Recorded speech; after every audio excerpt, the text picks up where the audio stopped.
Hello, Internet. Today, I'm very excited about this very special episode of Fridays with Daren.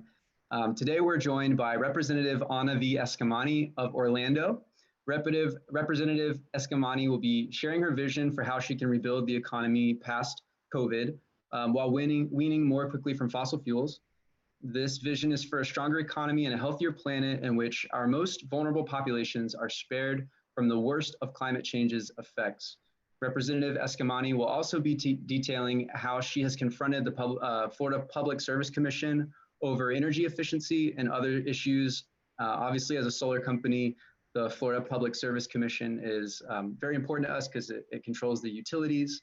And so without further ado, let me introduce you. How are you doing, Representative Eskamani? I'm doing good. It's an honor to be here. I'm super excited to have this conversation and to, of course, lift up our local solar companies.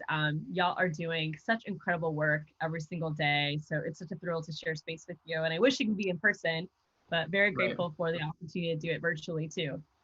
Thank you. And today we're also joined by Mr. Daren Golden, who is here with us. How are you doing, Daren? Doing great.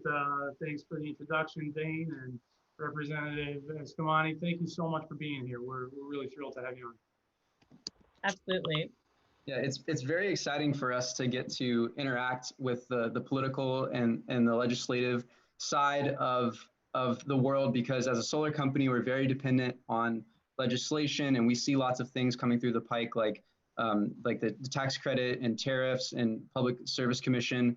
And so it's very great to get to connect with you and get your side of the story.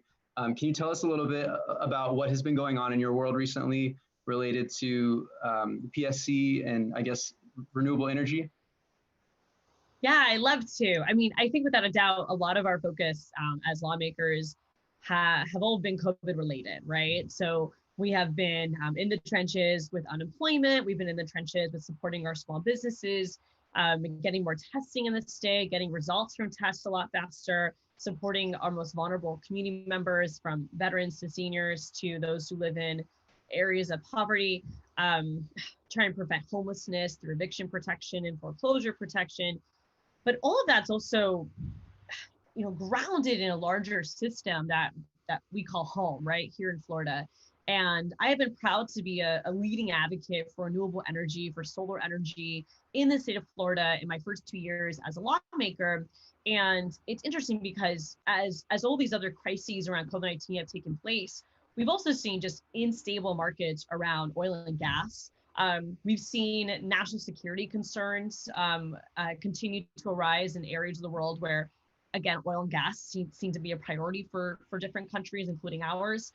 And as our economy has just completely collapsed due to this pandemic, and we're in a process of rebuilding America, I never have lost sight of just the importance of renewable energy in those goals, especially when we think about power disconnects right now. And so many utility companies in the beginning of the pandemic had to be pushed to not disconnect folks who could not pay. I remember back in March having a Twitter discussion with FPL's executive spokespeople because every major investor-owned utility company said they're not going to do connects except FPL. FPL did not make a formal announcement. And so I was able to secure that announcement through social media in FPL saying we're not going to disconnect people during this time, and then to get their website updated to reflect that decision. So energy has always been a part of this fight. There's been many conversations I've had with utility companies, with their lobbyists, trying to get support for different Floridians who just cannot make payment or are facing late fees.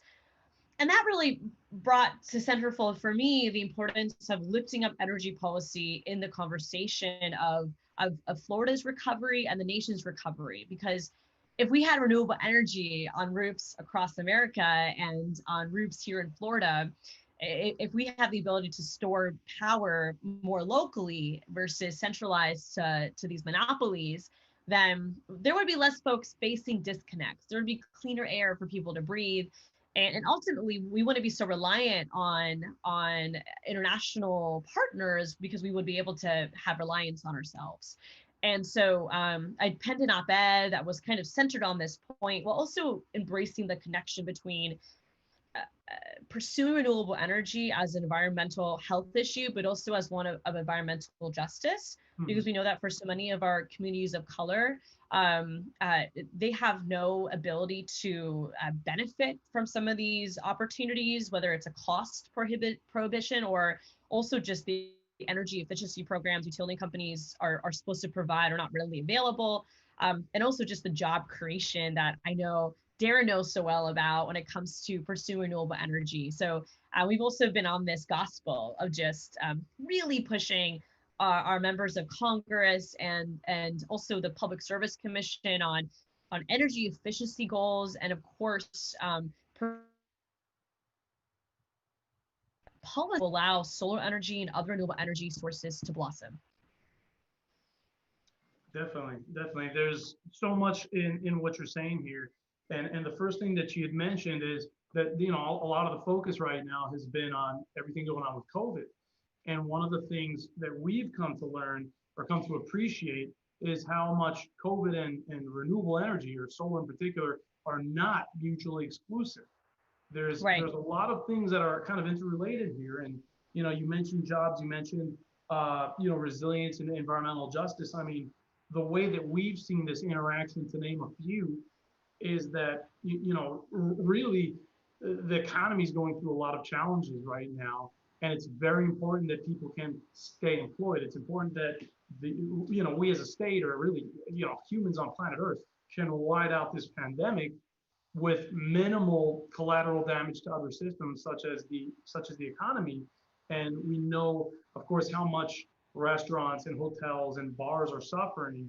But we're you know, really fortunate to be able to say that our business has been you know, staying strong, because this is something that people realize that still benefits them very well. And as we approach this time, that's both a pandemic and hurricane season, you know, we've done a great job at telling customers, I know that you normally have a hurricane evacuation plan. I know that you normally say, all right, we're going to pack up the family into the car and we're going to drive to another part of the state, stay with some family, stay in a hotel.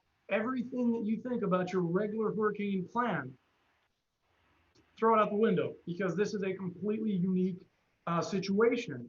You know, I mean, if we remember images of Hurricane Katrina, of people crowding into sports stadiums, there's no sports right now. That would be a terrible thing to do. So we've seen sales of Tesla Powerwalls, battery backup, skyrocket, as people understand the relationship between renewable energy plus battery backup as it pertains to resilience in a hurricane and the ability to continue to shelter in place and stay healthy in the midst of a pandemic. Totally. And it, you know, I have actually had constituents here in Central Florida that have done exactly that. They've installed the Tesla batteries on their homes.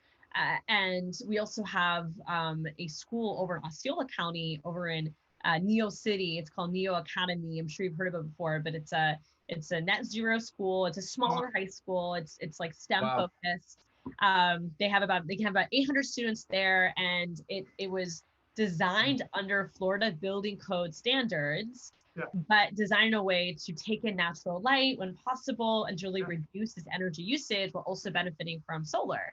And that school is an example too of, in moments of natural disasters, you know, that school is going to serve as a major hub of where emergency workers can be located, where folks can charge up their cell phones. I mean, and having those type of, you know, decentralized support systems in neighborhoods is so important, especially right now.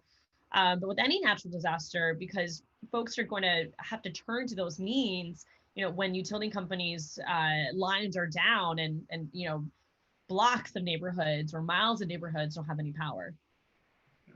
Yeah, if there's one thing we learn, it's that connection between the individual homeowner, the individual family, and the states or the counties or the cities' responsibilities and obligations. I mean, at the end of the day, you know, the states and the counties and the cities have to come up with plans for evacuation and how to take care of people, and it just alleviates that strain if 5%, 10%, or 20% of people don't need to evacuate, because they do live in concrete houses, or even best case, like, Key West style where they're raised up and Right. could ride out a flood, Right. or there isn't a flood, but there is a power loss for up to 3 or 4 weeks, as we saw recently in Hurricane Irma. You know, Right. that was pretty recent. That's not everybody's Totally. memory, and Totally. it's you know, and that's on the resilience side. On the climate change side, and I know that the word climate change is always so controversial, but there's something that I think all of Floridians have to recognize, and that is our state runs on tourism. Right.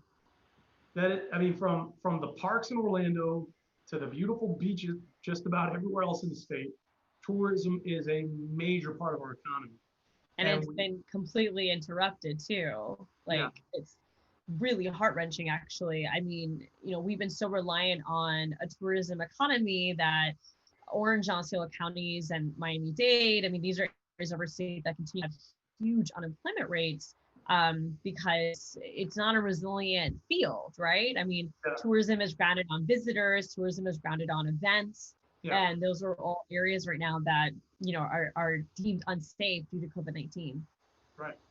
So I like to tell people, you got to see the writing on the wall, because if you didn't like what this pandemic has done to the tourism industry, what do you think sea level rise is going to do to the tourism industry once our beautiful beaches start eroding and it's just too expensive to keep trucking out sand and building them out again?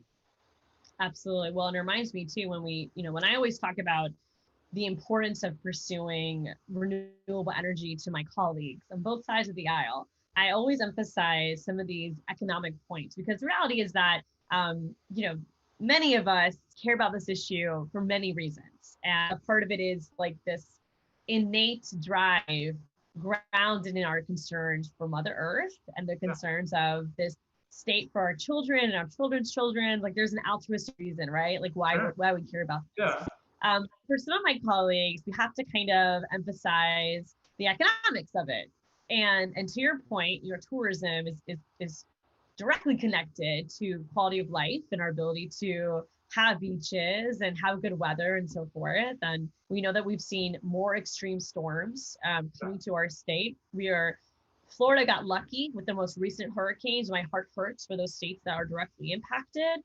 And we know that time and time again, everyone's impacted by a hurricane or a tornado, but those that are already vulnerable are impacted the most. And even just to give you an example, here in my district, we had a tornado during this pandemic. I mean, it was out of the blue, right? Like, Orlando has never seen a tornado in a very long time. Wow. And it started on the south side of my district, and it just moved up 5 miles to where I live in Thornton Park. And the next morning, I drove through the district to see the damage and talk to constituents. And you could see, the areas of property owners who are still directly impacted and, at risk of property damage. Fortunately, most of those homeowners have been property insurance because they're not renters, they're owners. So it's going to take time to recover, but they'll be able to tap into some of these additional resources. As we went more south to our renters, these are folks that they don't have insurance. They've lost everything. They were displaced. We had 50 families, 50 individuals displaced due to this tornado. And you could just see the impact alongside economic lines. Right. And so when I talk to my colleagues, especially my Republican colleagues, I always emphasize, there's a larger cost to do nothing. Sure. At the end of the day, it's going to cost a lot more for these recovery efforts. It's going to cost a lot more to try to control sea level rise. It's going to cost a lot more, if you don't deal with this issue now.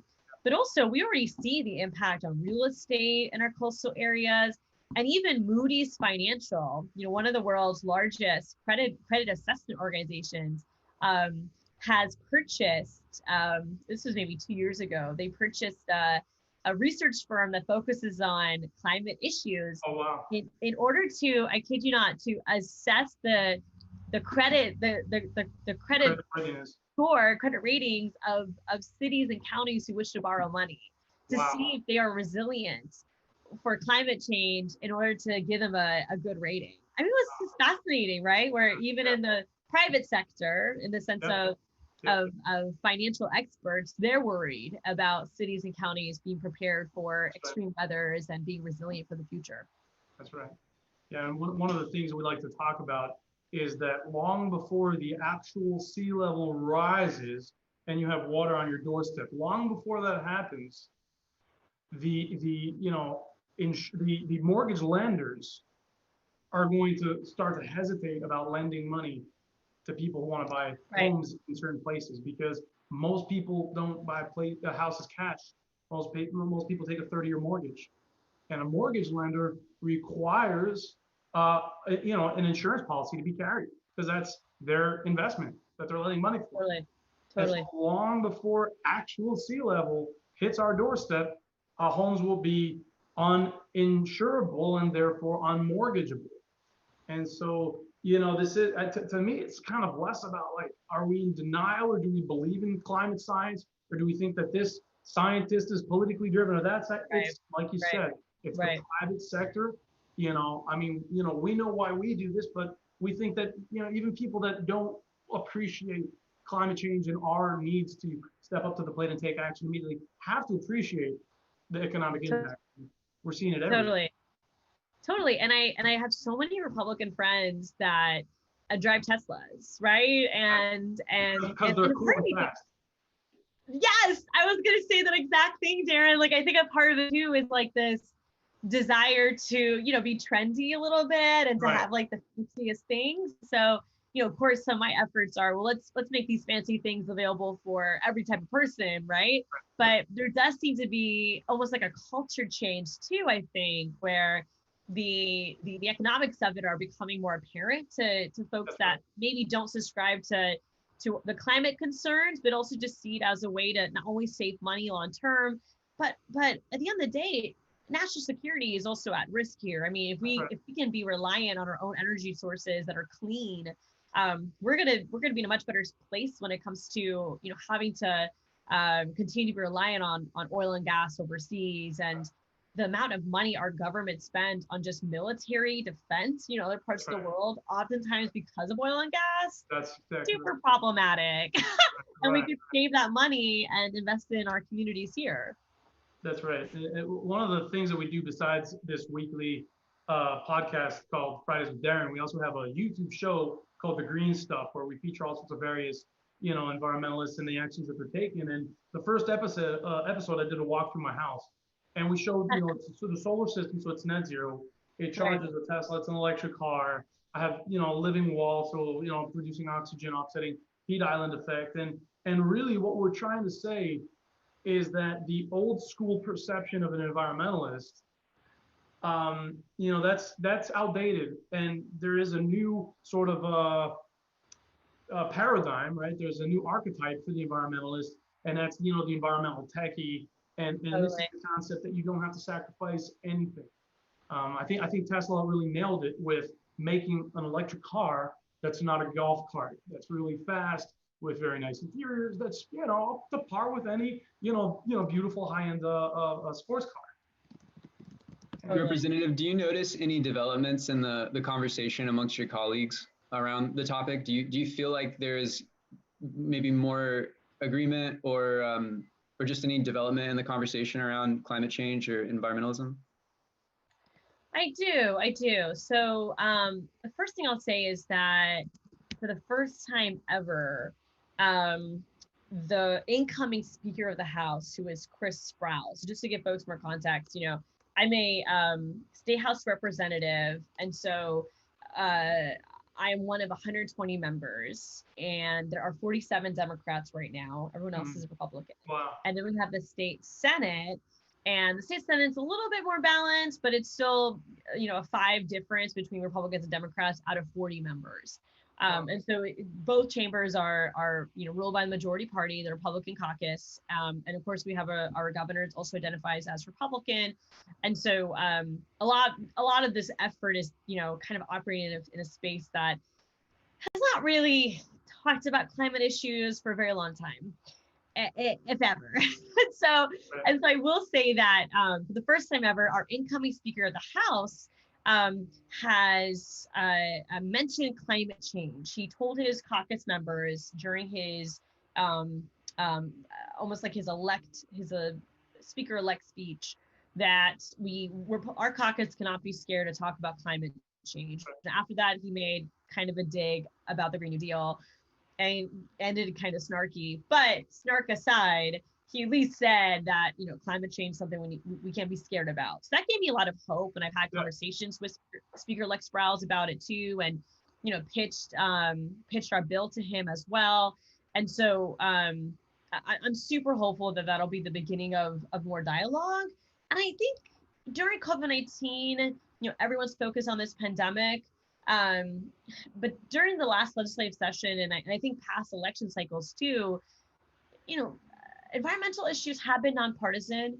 Environmental issues have drawn the support of Republicans and Democrats. And in particular, I think climate change is becoming more of an election topic. I mean, again, I think because of the pandemic, it doesn't have its focus as it really should right now, but it's always been evolving as something that more and more people care about. The climate strikes across the world, further elevated that.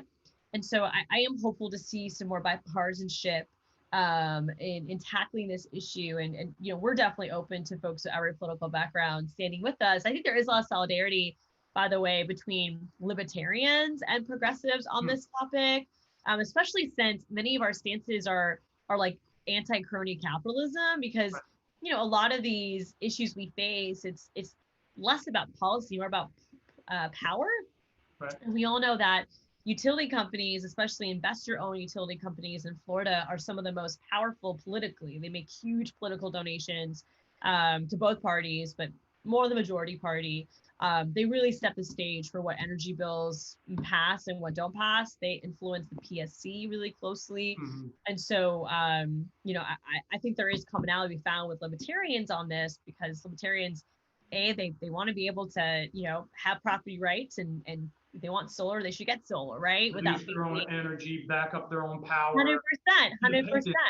Yeah, without government interference or interference of a corporation. And we know that net metering is regulated here in Florida. We have it, but every utility company has their own rules about it. And there has been lawsuits, of homeowners filing litigation towards FPL, because FPL has certain rules around how many kilowatts can you have until, they dictate what liability insurance you need and things like that. So I think there's more opportunity for bipartisanship. It's definitely not easy, but I remain really hopeful that's going to happen. So that's great. I have to take my hat off to FPL, because being in the solar industry, we've seen multiple utilities. Totally. And when we have a complete net metering application, they're typically there in 3 days to swap out the meter. Oh, that's great. And it's really impressive, because we know that other states have utilities that just drag it out as long as they possibly can, months. And FPL does it in 3 days as long as the application is complete. Yes, it's true that in a tier 2 system, which is not that big, it's above 10 kilowatts AC or 11.76 kilowatts DC. It's not that. Most of our systems are a tier 2 system. They do require $1 million in reliability policy. Why? I really can't imagine why. I guess arguably so that there's insurance in place if a solar system damages a transformer, so that there's money to pay for that infrastructure. Right. Never in my life heard of that happening. Solar systems are incredibly safe. Right? The level of precision electronics on the inverters, on the kind of center of the system, is safer than any other piece of electronics in the house. These are systems that are designed to turn off in a millisecond if something were to, well, when the grid goes down, to prevent backfeeding power onto a down grid. That's called anti-aliasing. So maybe it does call into question, why is there this gratuitous insurance policy?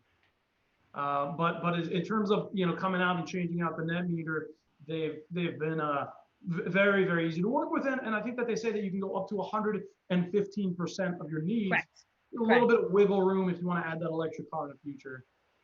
So. Correct, and I think that's where a lot of the tension's been is at the 115% level, and the point of, well, my renters are going to have electric cars in my property, so I want them to be able to have a little bit more, and so forth. And I think it's important that utility companies, are partners in this, right? But my stance has always been that the people of Florida dictate, what those partnerships look like, not the major companies.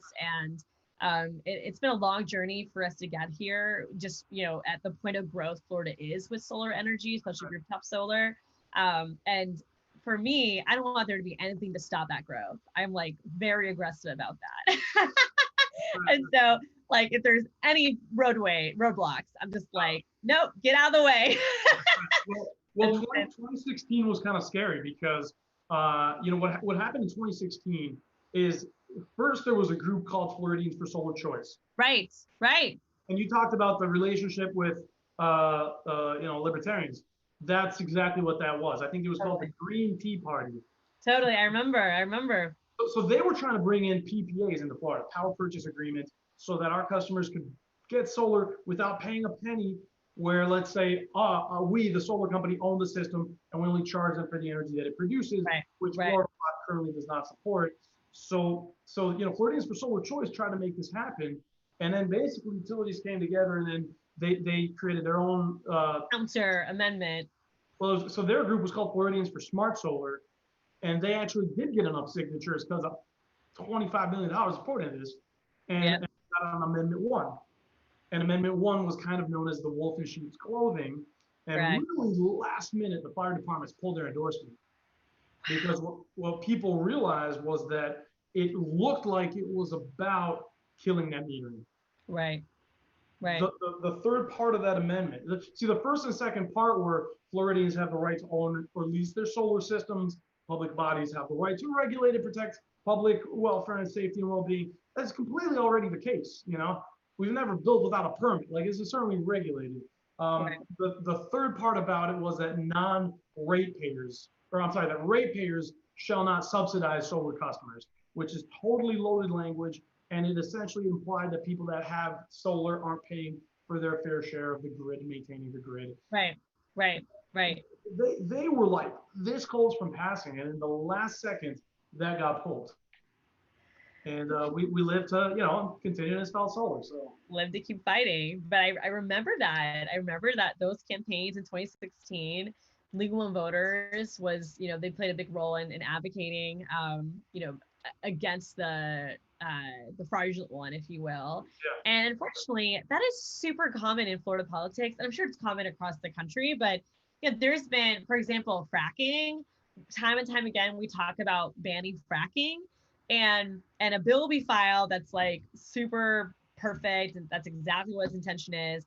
And then another bill will be filed that's dubbed the same thing, but it selectively describes certain types of fracking that will be banned, which happen to be the types of fracking that can even happen in Florida. Right. And so that's the one that actually starts getting movement, And so it's and a lot of times we call it greenwashing too, right? Like policies or statements that maybe look good or sound good, but really are not good. I think it's even worse than that, because they actually cause like damage, right, to our efforts, and put our state backwards on pursuing these really important areas of growth. And it's been a challenge in legislature. I mean, as much as utility companies continue to play a role in getting us towards renewable energy goals, time and time again, we do see them engaging in activity that benefits their bottom line more than others. And so I feel like I'm always just on guard, and I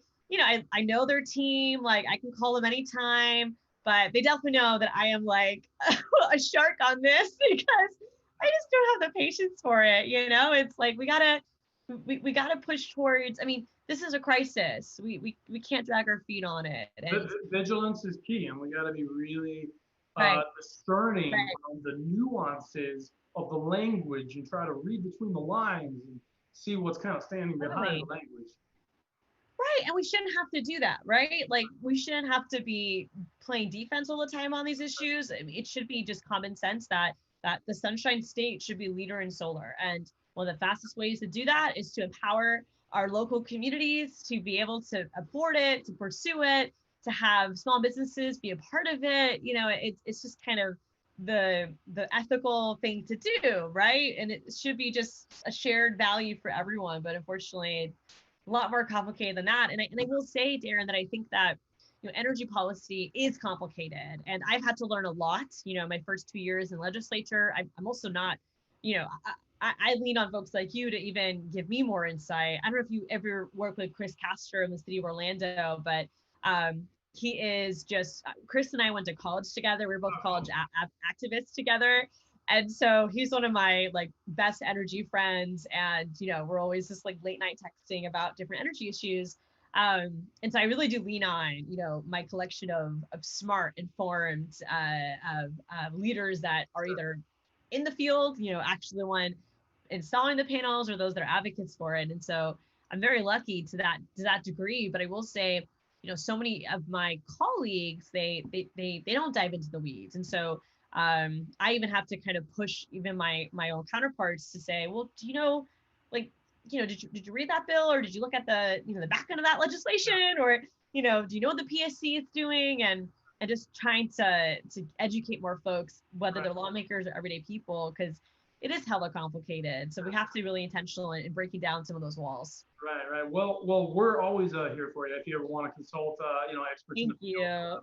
We've been in business for 7 years. We've installed about 1,200 systems. We got solar, electrical, and roofing licenses. My background is civil, structural engineering, construction management. My partner's an electrical engineer. So if you ever want someone to just kind of geek out or jump into technical terms and kind of talk about the things from the installer's perspective, we're always happy to assist any way we can. That's awesome. No, we were privileged to have some input when former mayor of South Miami, Phil Stoddard, came up with the requirement that all new construction in the city of South Miami have solar on the rooftop.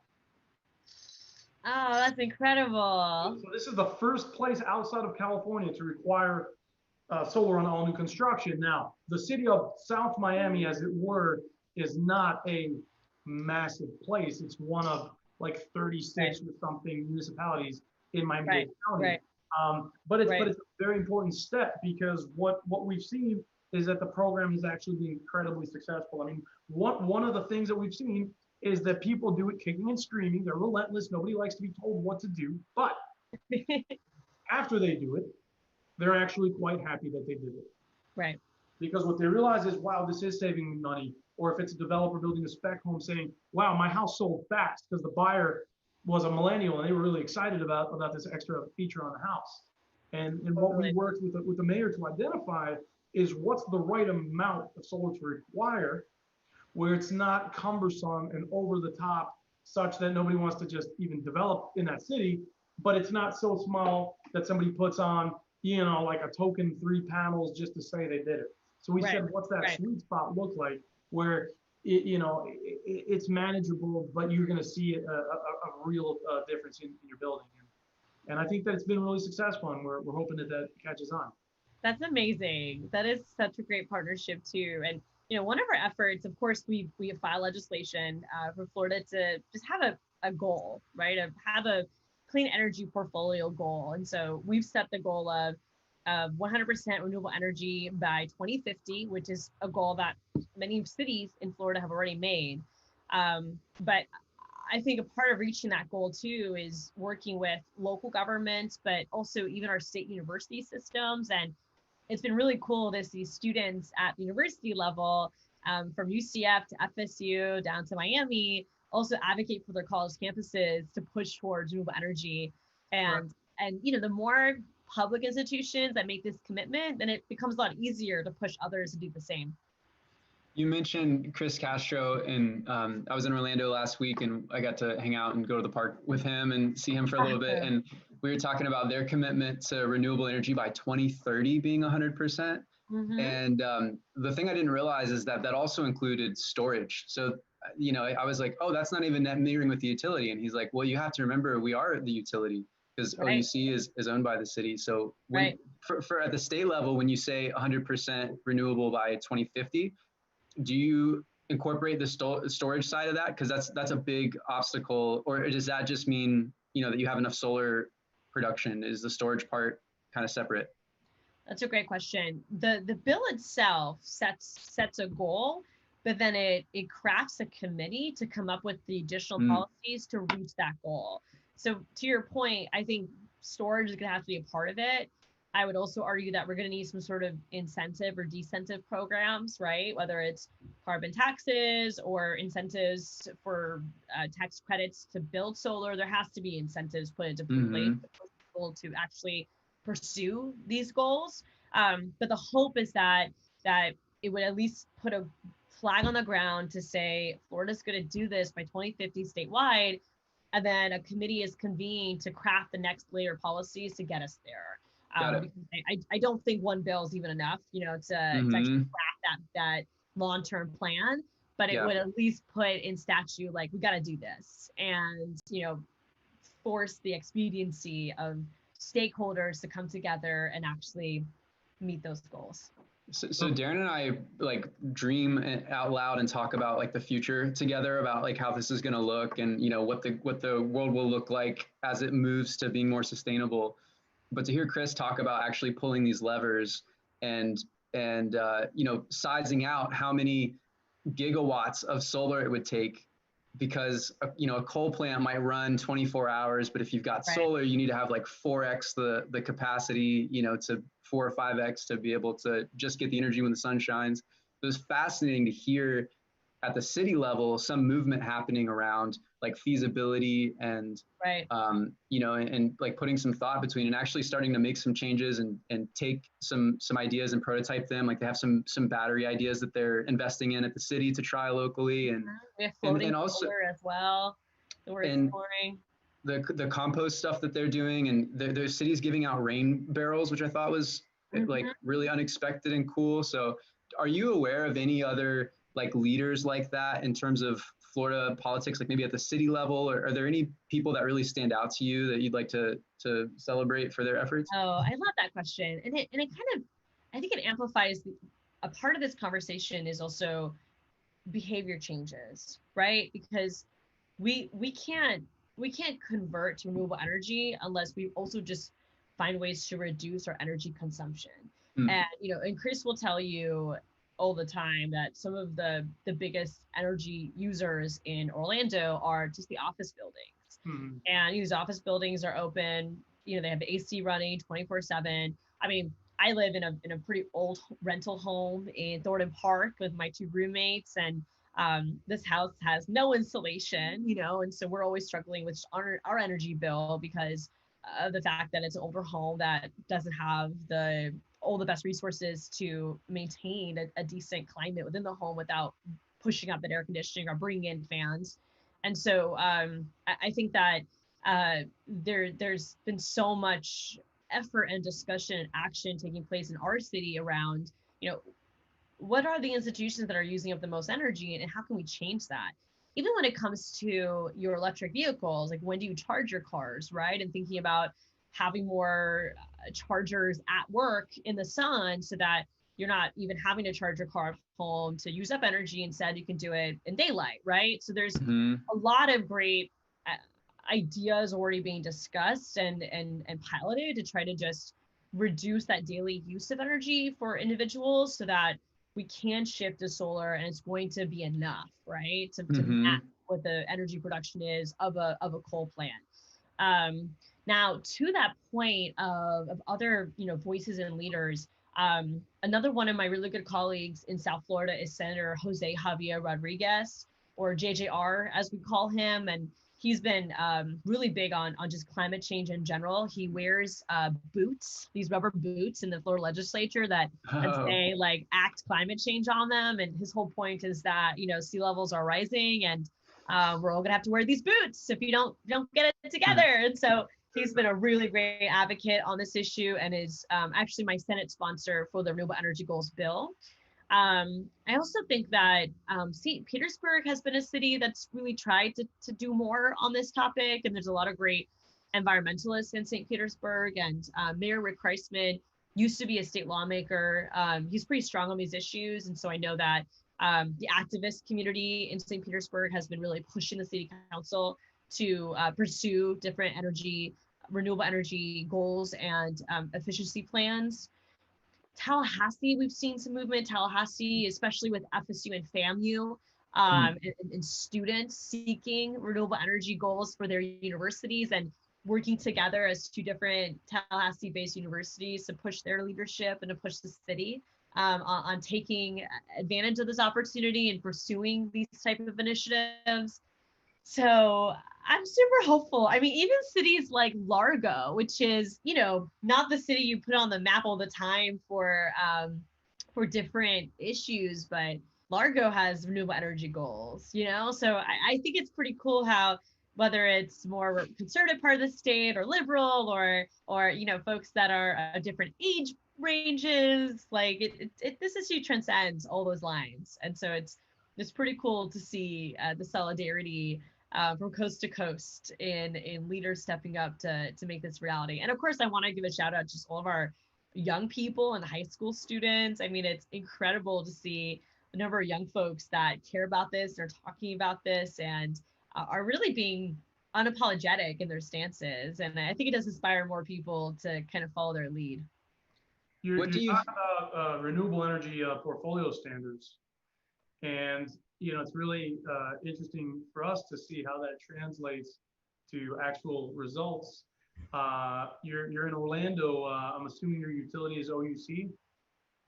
Correct. Yeah, that's my utility. So, and then in my district, we have OUC and we have Duke as well. And then we have Winter Park utilities. Yeah.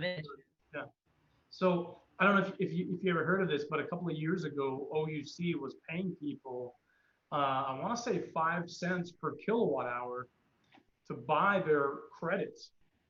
So if they were, making solar power. So, right. And that was something that really, that's the only place we saw it. So, so when you get solar, not only are you saving money on your power bill, but you're getting this rebate so that the utility can use your renewable energy that you produce towards their renewable energy portfolio standard, their benchmark. That's incredible, to reach their goals, right? And that was eliminated. Wow. In November. In November of 2016. Why? What was the reason? Well, this is just strictly my interpretation, but I believe that when President Trump was elected, then they realized that there was not going to be any top-down requirements. Oh, wow. They realized that they didn't need it. Right. If there's a top-down requirement for utilities, for states, for cities, for universities to have a percentage of their energy portfolio come from renewable resources, and that can mean a lot of different things. That can mean that they produce it themselves or that they buy the credits from somebody else. I call credits bragging rights, to be able to say basically this amount of energy came from renewable sources. So if it comes top down, then utilities figure out how to make it happen. But so they were preemptively building up this infrastructure so that they had renewable energy credits to call their own. And as soon as they didn't think anymore that this was going to be something that they actually needed, they dropped the program. But that, if you think about that speaks for itself, right? Of just the importance of public officials and the greater public playing a role, because I hate to say it, but unless there is some sort of portfolio that establishes goals or incentives to make those goals happen, it doesn't evolve, right? Unless it's on that industry's own terms, it's not going to happen. And if you think about a kilowatt hour costing to a homeowner about 12 cents, then a 5 cent rebate was like a 40% boost in the value. So to the user, they were getting a 30% tax credit from the federal government, and then offsetting their energy value by the energy they were producing, plus an extra approximately 40% on top of what that energy was worth. I mean, this was a no-brainer, and we were seeing solar just take off in that region where folks are in Orlando and have OUC. Totally. Well, let's talk about the PSC and and all this stuff happening there. I mean, so for folks who don't know, right, the PSC is the Public Service Commission, and they are essentially the regulatory arm for utilities here in Florida. And It's a body of folks that are appointed by the governor, then approved by the state senate. And I think it's important for folks to know that, because it really is a political process to who gets on the PSC. And it's a pretty good job in the sense that there's a six-figure salary attached to it. And the folks who get it are usually, pretty friendly towards utility companies and their history, and at the very least supportive of the governor too. And most recently, it was announced that former Representative Mike LaRosa is being recommended for the PSC. And for those who don't know, he is a Republican lawmaker from Osceola County, just termed out after serving 8 years in the Florida House. And there's a bit of a controversy around his appointment because his political committee has received tons of money from utility companies, specifically, I believe, FPL.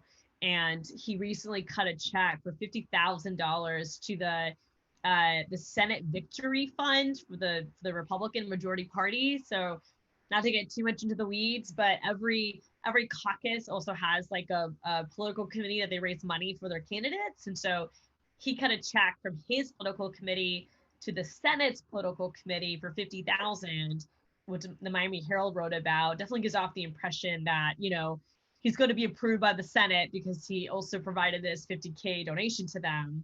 But it's been very concerning for a lot of our environmental advocates, because when it comes to the issues that the PSC is in charge of, such as FECA goals and net metering, there's a lot of concern that the current makeup is going to be a difficult one to work with. Or if y'all have any feedback to that or any opinions on the PSC, but it definitely looks like it's going to continue to be really challenging. Mm-hmm. What's the term like for someone that's appointed to the PSC? Is how long term is a role? That's a great question. I want to say it's 4 years, but then you can be renewed. But don't quote me on that because I haven't looked at the term limits recently. I know they just brought on a new chairman, and so there is a rotation of members as well. But it's a like I said, it's a pretty good gig. A lot of lawmakers go for it. I mean, there were several lawmakers who applied for it past this session, and Rep. LaRosa was the one that got selected by the governor. But it's once you're in there, it's a decent amount of time before new folks are considered. Mm-hmm. Gotcha.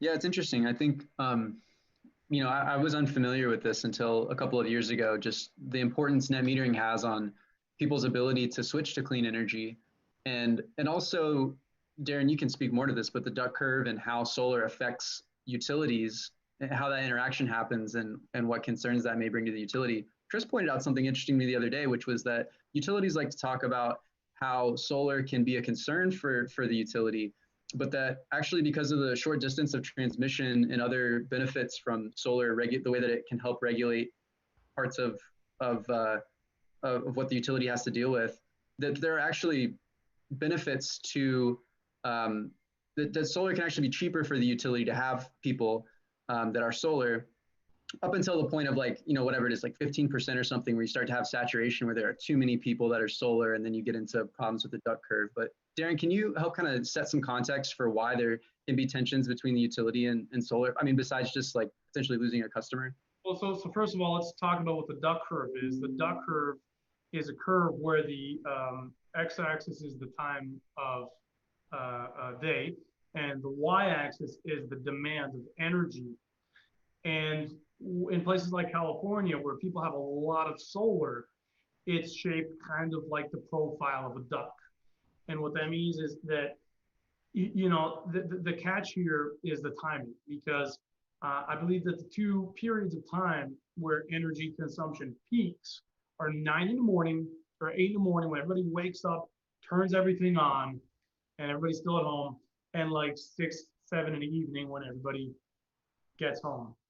And these two times are before the sun is really out blasting and after the sun is set. And so there's, very, very, very low demand between 2 and 4 because people are relying on their own solar systems. And there's a massive amount of demand before the sun comes out and after the sun sets. So that's challenging for utility. I always like to explain to people, for a utility, the challenge isn't only producing a certain amount of electricity, like kilowatt hours. Right. It's producing the right amount at the right time at the right place. Like a sneaker manufacturer can make a certain amount of sneakers, and if they made too many, they can warehouse them and then liquidate them. It's not like that for utilities. They have to make exactly the right amount. And so there's always like a base load, like your nuclear plants that are producing a certain amount all the time. They never get turned off. And then there's the peaker plants, which have to go on and off as needed to meet those spikes in demand. Well, those peaker plants are incidentally also the most expensive and the dirtiest energy because of that ramp up, ramp down thing that has to happen. Right. We're very excited about a future where batteries are commonplace and that there's a sort of collaboration between an end user, the homeowner, and a utility and a shared interest in that battery. And that's called a virtual power plant. So a homeowner might want a battery to have backup power in the event of an outage. A utility might benefit from that same homeowner having a battery, not for a power outage, but for having the ability to tap into that battery during those peak demand times instead of turning on the peaker plants. So they don't have to be the ones to deliver it. That's right.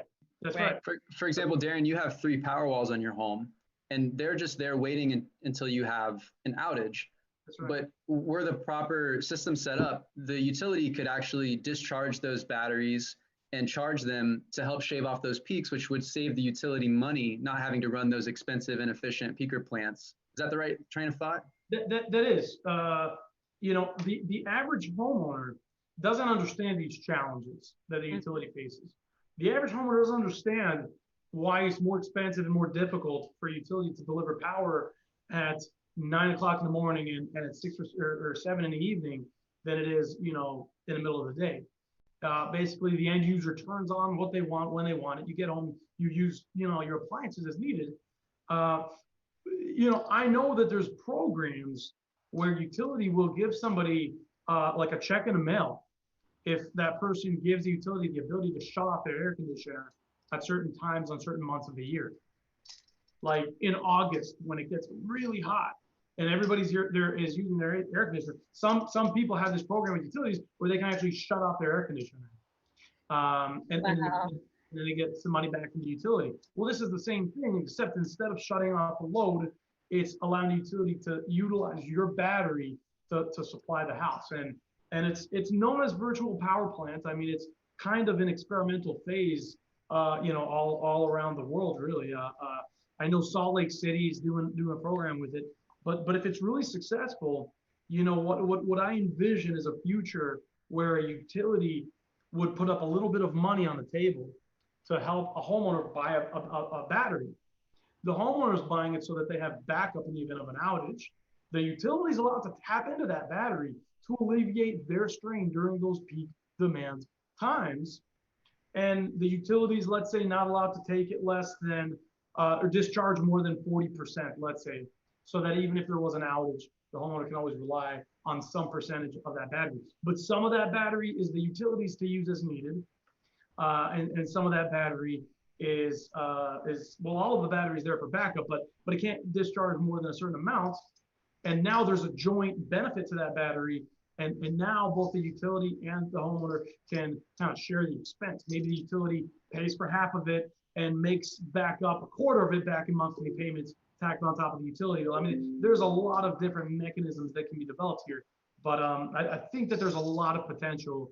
And to me, the low-hanging fruit is that expensive and dirty energy, which is our peaker plants.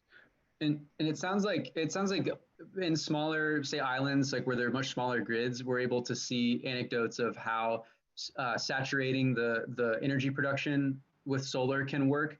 So commonly I've heard like 15% referred to as the point where it's really difficult for a utility to try to continue to provide net metering, just because the duck curve, in the absence of storage, in the absence of batteries, becomes so difficult to try to work with.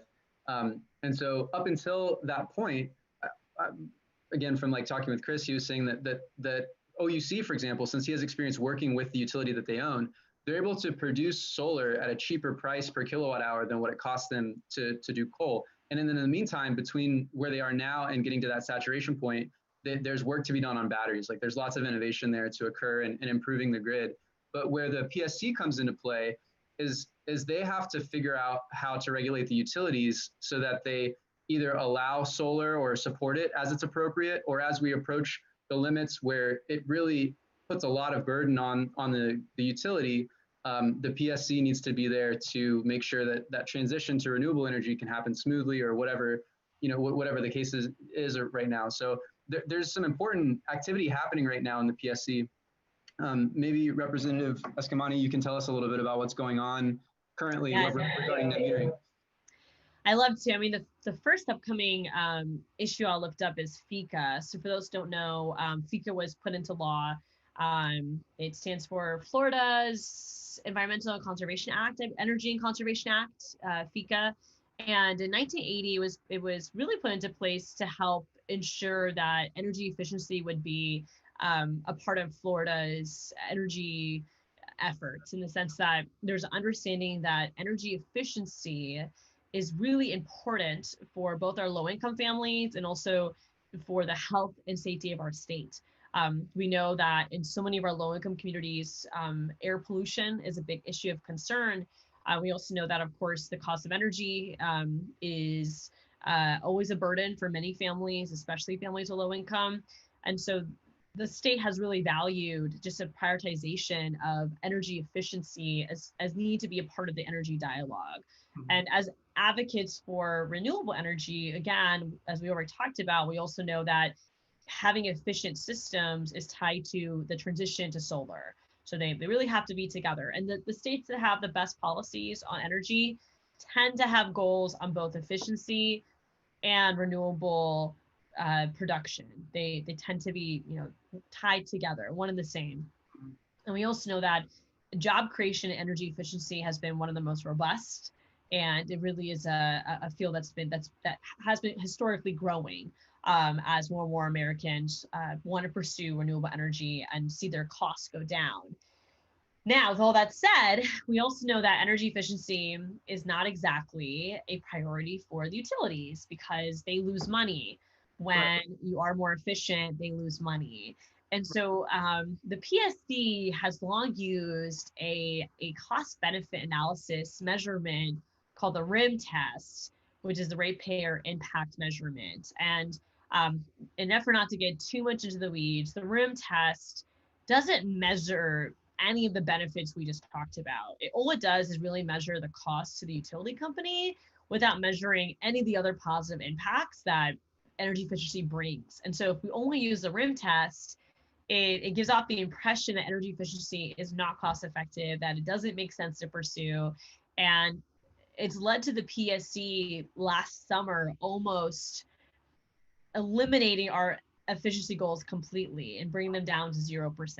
And myself and JJR, as I mentioned earlier, we went to the PSC meeting. We actually testified, against zero efficiency goals. We testified to move away from the RIM test and to, really host a workshop to determine the best methodology. But I do think that that CRT is a better one to pursue, but there's other options out there and other models from states to look at too. But ultimately, we all know that the RIM test is so archaic. And I think Florida is the only state that still does the RIM test, which is probably why Florida is one of the worst states on energy efficiency in the country and in the Southeast to this day. So what kind of factors are taken into consideration here? Like impact on the environment and stuff like that? Correct. Yeah. All they're looking at is that this is costing utility companies more, thus it must be bad. But there's other, methods of measurement out there, and I always keep a list of them like close to me, because again, I don't from an energy policy world, so I always am like doing my homework and reviewing all layers to this. But there are so many other methods out there that other states pursue that really just provide a more holistic measurement for that, to your point, includes the benefit to the environment, the benefit to the ratepayer, it takes into consideration externalities that no energy efficiency causes. And so it wasn't just lawmakers. There were over 5,000 petitioners as well that sent letters to the PSC led by some great advocacy organizations that really spearheaded the organizing effort. And the PSC decided to not adopt the 0% as the goal, but to maintain the same goal, which was still pretty low, but at least it wasn't 0. And so that's on the table again. You know, they're gonna look at FICA again, and there is an effort to push the PSC to host a workshop to invite different stakeholders to help just educate the greater public and the PSC on different cost benefit analysis tests, so that we can be more proactive in looking at what are other states doing, why is a rim test not a good choice for us, and you know, pushing the PSC to evolve into the future when it comes to measuring efficiency. So that's one of the biggest issues right now in front of us. And then the other one is net metering. And we've known for a long time that net metering has been at risk. Actually, this summer, I just saw that FERC, the Federal Energy Commission, Regulatory Commission, rejected a request to totally basically preempt net metering, to take state decisions away from net metering and bring it to the Federal Energy Regulatory Commission. And fortunately, FERC like completely rejected that idea. And even Senator Elizabeth Warren wrote a letter against that idea. But it just highlights, especially, it's frustrating too, because during this pandemic, I know for me, I am stretched in so many different directions when it comes to, you know, responding to constituents and different issues, that I can't keep an eye on all the energy policy. And it's like super sketched to like try to eliminate net metering across the country during a pandemic. This was in July. So it's like, okay, like we see how you guys work, you know what I mean? But unfortunately, the FERC totally rejected that idea. But net metering is on the table again here in Florida. And it's really important that we push the PSC to protect net metering. And I think that's going to be one of the next battles in the legislature as well. Is there a reason that now it's come up again? Is there a new concern or something, or any reason for it?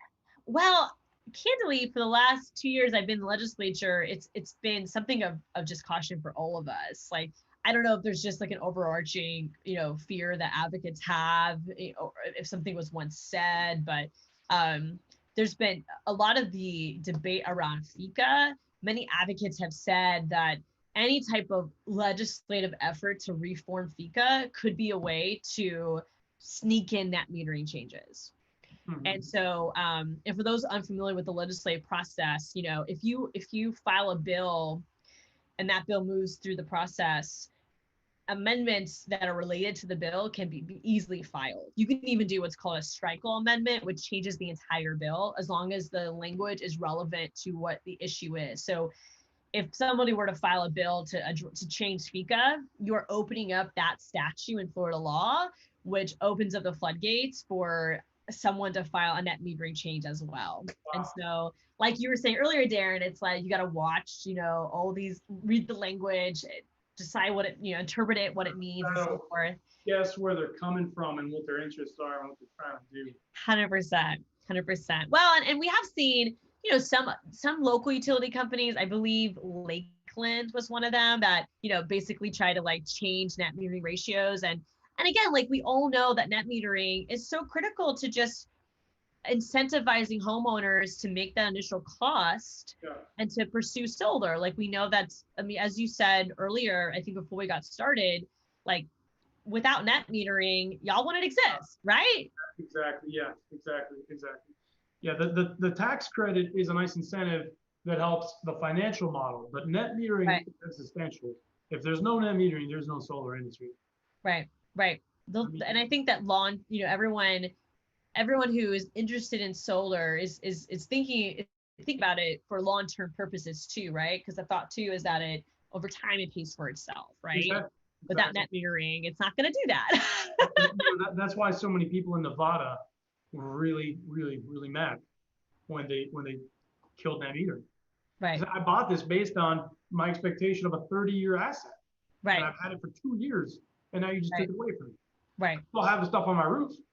Right. 100%. So until we reach grid saturation, there's really no reason to ever do away with net metering. And my business partner installed maybe 1 or 200 solar systems in St. Thomas in U.S. Virgin Islands before opening up the second branch of Wind Solar. And so they were way further down the line of that duck curve. Naturally, energy is very, very expensive on an island. Right. So for those same kilowatt hours that you can produce on an island, it's worth all that much more money.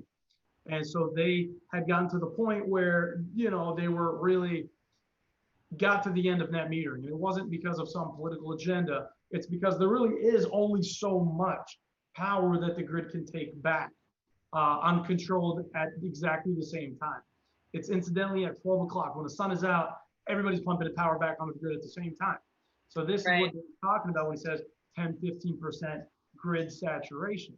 We have a long way to get there. I don't think we're past half of a percentage of our grid being solar. And like Dane said, by the time we get there, we're going to see huge breakthroughs and progress on battery technology. In fact, what I'm counting on is that more people own electric vehicles, and then you have vehicle to grid technology, where instead of having to invest in batteries strictly for your home, you can use your car as your net meter. You can use your car to accept the extra power from totally.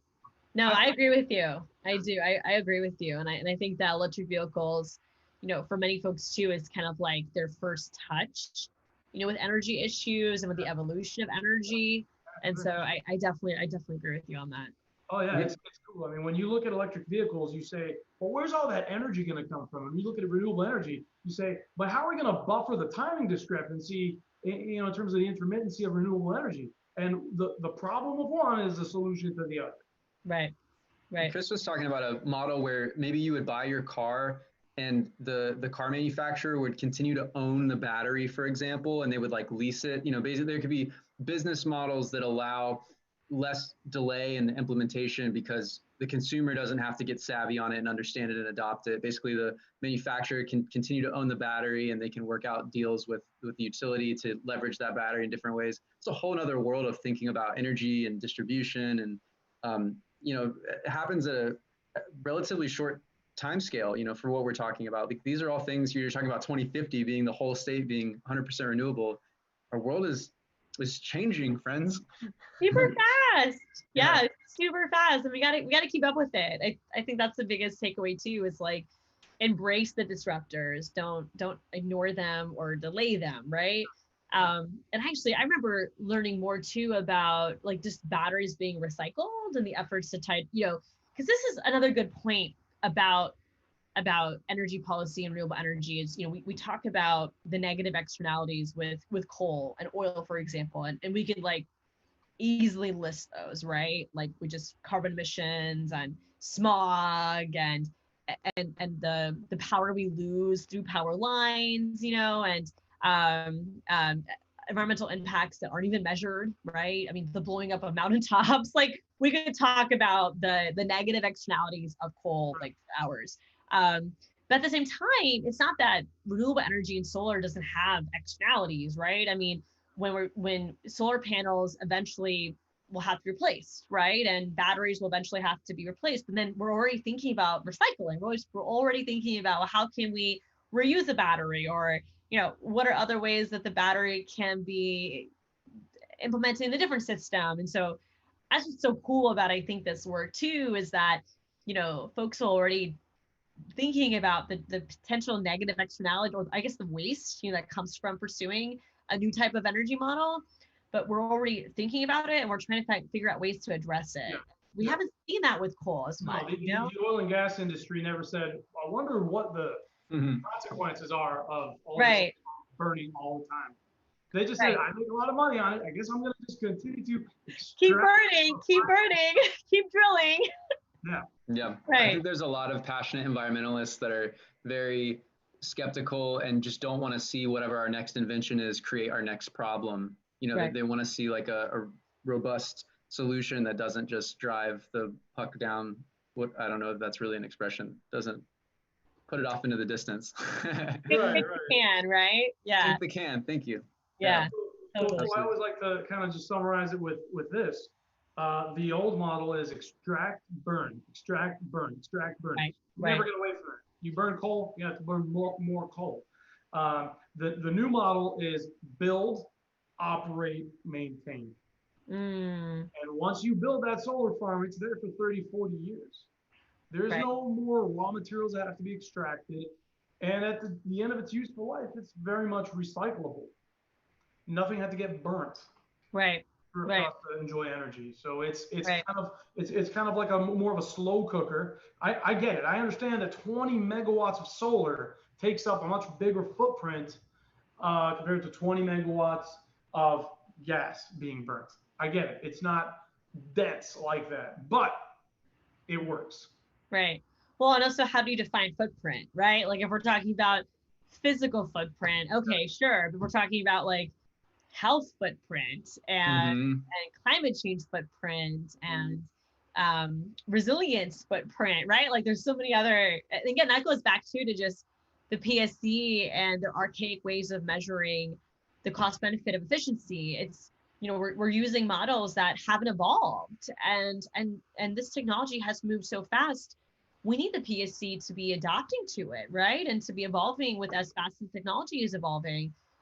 It's not your, grandparents' energy system anymore, right? Like it's totally different. And that's not a bad thing. It's an exciting thing. And we need to make sure that policymakers understand it, and policymakers are point of place the rules and laws and regulations that complement it, not stifle it.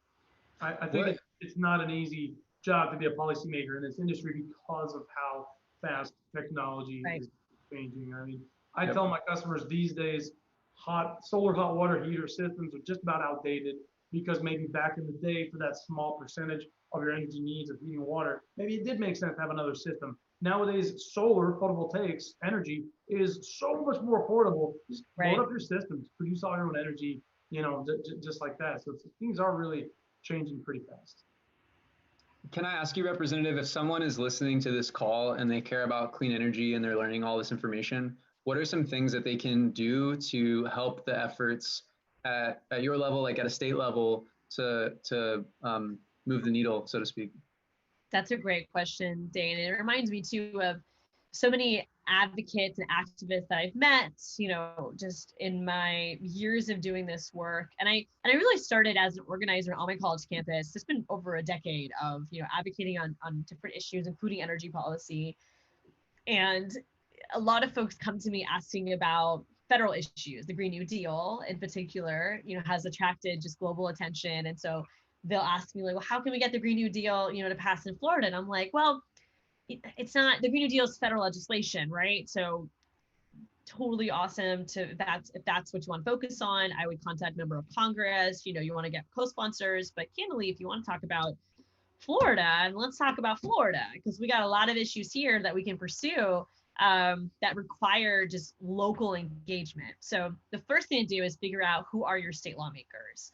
As I mentioned earlier, there's 120 of us right now. The U.S. Census could determine more seats in the future, but for now there's 120 of us, and there's 40 state senators. And you can go to myfloridahouse.gov, put in your address, and it'll tell you who your local state lawmakers are.